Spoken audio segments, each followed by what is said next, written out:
안녕하십니까, 김성구입니다. 지난주에 반야심경과 양자역학의 제2부 강의를 마치고 이번 주에는 반야심경과 양자역학에 대해서 여러분들께서 질문과 의견을 주신 분들이 계셔가지고 거기에 대한 두 번째 답변을 드리겠습니다. 10강을 마친 다음에 답변을 드렸고, 이제 그 11강부터 여러분들이 질문한 내용과 그 의견인데, 여러분들의 질문은 12, 13, 14, 15, 16강에 나와 있습니다. 이 차례대로 그냥 말씀을 드리도록 하겠습니다. 먼저 13강, 그 삼재계에 대해서 필명이 우암이란 분이 이런 질문을 했습니다. 우리가 마음이라고 부르는 것에 대해서도 정의를 명확히 설명해 주셨으면 합니다. 심의식에 대해서요, 그 시타, 마노, 비나노에 대해서 우리는 이 모두를 마음이라고 통칭해서 사용하니 어떤 때는 헷갈리기도 합니다. 예를 들어서 일체 유심제라고 하면 이때 심은 무엇인가 하는 것이죠.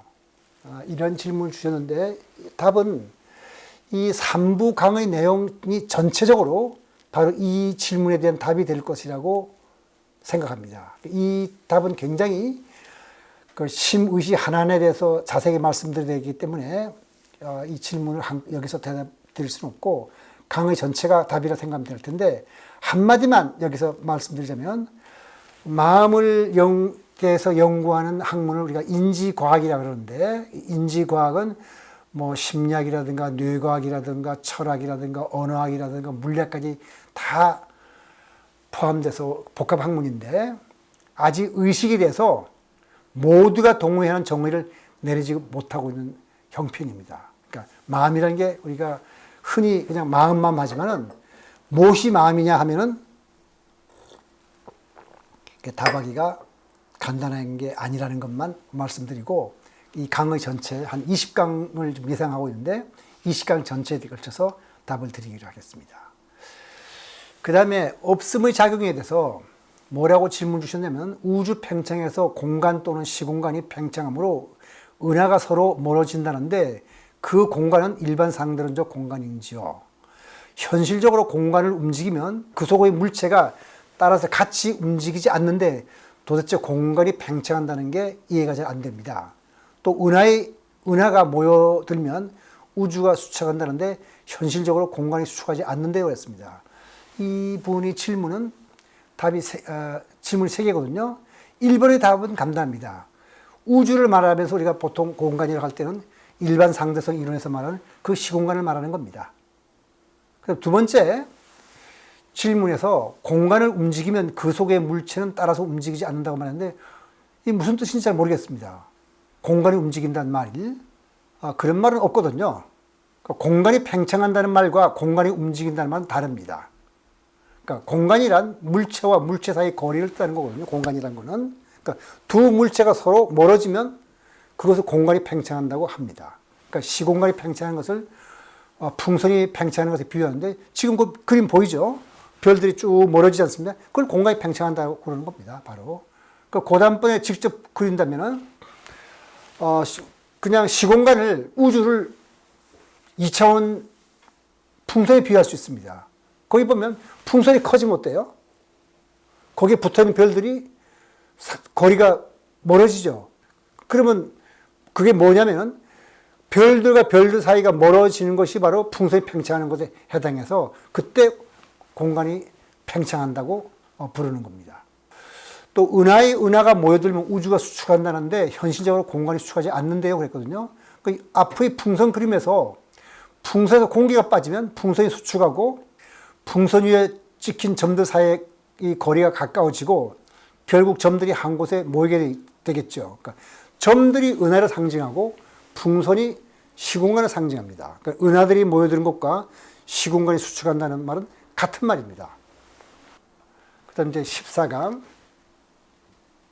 대해서는 질문이 뭐냐면은, 생태계 생물은 환경에 따라 변하는데 인간이 보존 회복하겠다는 자연환경이란 뭔가?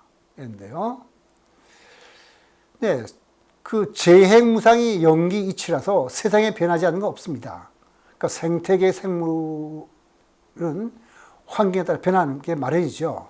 그러니까 생태계를 이루는 환경이든 생명체든 모두 생명의 진화와 더불어 변해가고 있습니다.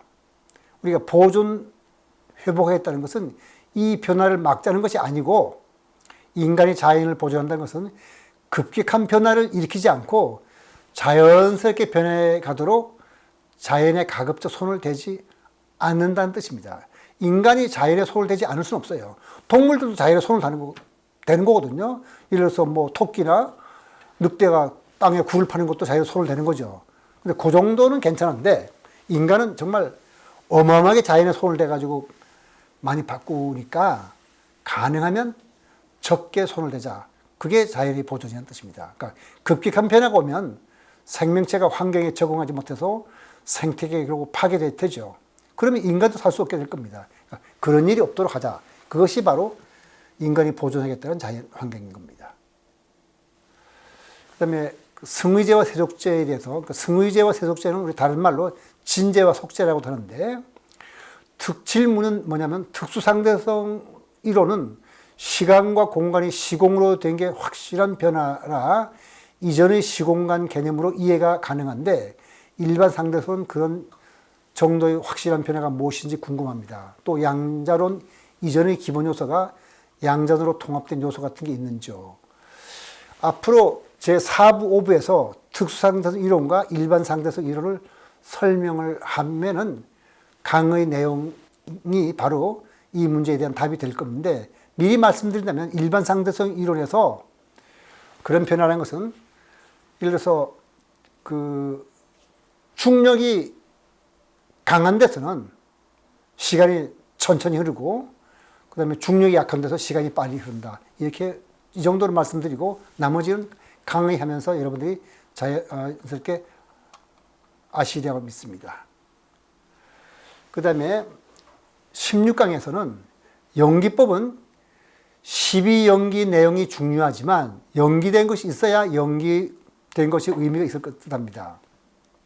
가령 통합된 전자기로 드러나 전기와 자기현상이 이해되고 시공으로 통합돼 시간과 공간이 이해되듯이 우리에게 연기된 것은 무엇인지요? 상호 의존적인 것은 다 연기된 거라고 하는 겁니다. 가장 가까운 것은 우리 가족, 이웃, 국가, 국제사회, 생태계, 나아가 우주 전체가 우리가 연결되어 있습니다. 간단한 예로 만일 고구려가 삼국을 통일했고 신라가 삼국을 통일하지 못했다면 이 질문을 하신 분을 비롯해서 우리 대부분은 지금 여기에 이렇게 살아있지 않을 겁니다. 아마 대부분이 아니라 아무도 살아있지 못할 것 같죠. 이와 같이 역사적으로 일어난 저 과거의 사건도 오늘날 우리와 이렇게 연결되어 있는 겁니다. 그래서 생명체는 자연 환경 속에서 살면서 자연에서 먹이를 얻고 자연에 의해서 의존하며 살아갑니다. 그리고 자연 환경 역시 생명체에 의해서 크게 영향을 받습니다. 예를 들어서 지구 대기 속의 산소 양은 대개 21% 정도 이런데 이것은 생명 활동의 결과입니다. 지구에 생명체가 없었다면 다른 행성에 보는 것처럼 지구의 환경은 금성처럼 될 수도 있었고 화성처럼 될 수도 있을 겁니다. 그러니까 서로 영향을 주고받는 거죠. 환경은 생명체한테, 생명체는 환경에 영향을 주는 거죠. 뿐만 아니라 100억 년 전에 초신성의 폭발이 없었다면 지구에는 생명이란 존재가 탄생해서 없었을 거예요. 왜냐하면 이 지구 생명체는 모두 탄소형 생물이라고 해가지고 탄소에서부터 철, 인, 유황 이런 걸로 되어 있는데